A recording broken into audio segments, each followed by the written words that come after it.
Olá, bem-vindos ao nosso Deep Dive. Hoje o foco é algo super básico, mas cheio de significado: o pão. Vamos mergulhar nos evangelhos de Mateus, Marcos, Lucas e João, olhando para as multiplicações dos pães e também explorar o que o pão simboliza nas escrituras de modo geral. A missão aqui é entender por que esse destaque todo para o pão e o que essas histórias de multiplicação querem dizer, além do milagre físico em si. Vamos lá. Exato. E o pão, olha só, é um símbolo poderoso desde o comecinho, lá em Gênesis. Primeiro, vira meio que sinônimo do sustento pós-queda, aquele que vem com esforço, né? Gênesis 3:19. Mas, logo depois, já ganha outras camadas. Vira símbolo de comunhão, de bênção. Pensa no encontro de Melquisedeque com Abraão. Ele traz pão e vinho. Ah, sim. Pão e vinho, essa dupla clássica, né? Já ali tem um peso. Totalmente. E isso transcende o alimento físico, claro. Vira oferenda a Deus. Temos o pão da presença no tabernáculo, por exemplo. Era um símbolo constante dessa comunhão. Como se fosse um lembrete ali, visível. Isso. E o pão sem fermento nas festas, tipo na Páscoa, que representa a pureza. E não dá para esquecer de Deus como provedor. O maná no deserto é o grande exemplo disso, né? A provisão divina no meio do nada. Mas é interessante porque as fontes também mostram um lado, digamos, negativo. Falam de pão da impiedade, pão comido escondido, até pão da preguiça. Quer dizer, o pão em si não é sempre bom. Exatamente. O contexto muda tudo.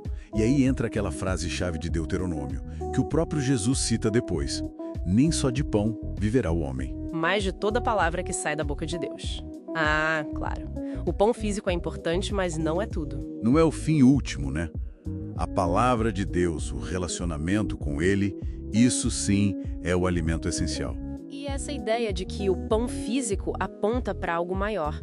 Parece que é justamente isso que Jesus explora nas multiplicações, não é? São 5 relatos nos evangelhos. E o legal é ver como cada evangelista conta a mesma história, mas com um foco diferente. Talvez pensando na sua audiência específica. Sem dúvida. Cada um dá o seu toque. Pega Mateus, por exemplo. Ele escreve provavelmente para judeus. Aí na primeira multiplicação ele ressalta muito a compaixão de Jesus. E o conecta a Moisés, sabe? Alimentando o povo no deserto. A ênfase está na provisão que vem de Deus através do Messias esperado. Ah, entendi. Mateus está reforçando a identidade de Jesus para aquela galera, fazendo a ponte com o Antigo Testamento. Bacana. E Marcos? Marcos já parece virar a câmera para os discípulos. Eles tinham acabado de voltar de uma missão e estavam cansados. A compaixão de Jesus ali é porque a multidão era como ovelha sem pastor. E ele primeiro ensina, depois alimenta.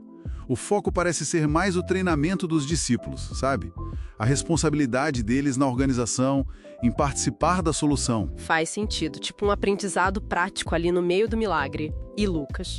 Ele sempre destaca a compaixão, né? Pelo menos é a fama dele. Exato. Lucas é o evangelista do acolhimento, do cuidado com os necessitados. No relato dele, isso fica bem claro. A mensagem é: o reino de Deus se mostra nesse cuidado concreto com as pessoas que precisam. É bem direto ao ponto. E ainda temos uma segunda multiplicação, que Mateus e Marcos contam. O que elas trazem de novo? Muda alguma coisa? Bom, na segunda de Mateus, reforça a compaixão e o poder de Jesus, de novo com ecos do Êxodo. É quase uma confirmação. Já Marcos, na segunda vez, além da compaixão e da ligação com Moisés, ele introduz umas nuances. Menciona gente que veio de longe, talvez uma pista para a inclusão dos gentios. Interessante essa leitura. E termina com Jesus meio frustrado com os discípulos. Vocês ainda não entendem. A pergunta-chave ali é: quem pode realmente saciar aquela fome toda? Não é só sobre pão. Poxa, e João? O relato de João parece ser bem diferente mesmo, né? Mais profundo, talvez? Totalmente diferente. Para começar, João chama o evento de sinal. Isso já diz tudo. Sinal? Como assim? Para João, o milagre não é o fim da história. É um apontador. Ele acontece perto da Páscoa, tem a figura do menino com os pães e peixes. São detalhes que ele vai usar depois. O crucial é que João conecta esse sinal diretamente àquele discurso longo que vem em seguida, onde Jesus fala: Eu sou o pão vivo que desceu do céu. Então o milagre do pão é a introdução para essa revelação sobre quem Jesus é. Exatamente. O pão físico multiplicado é tipo uma porta para entender que Jesus é a verdadeira fonte de vida, aquele que satisfaz a fome espiritual mais profunda e da vida eterna.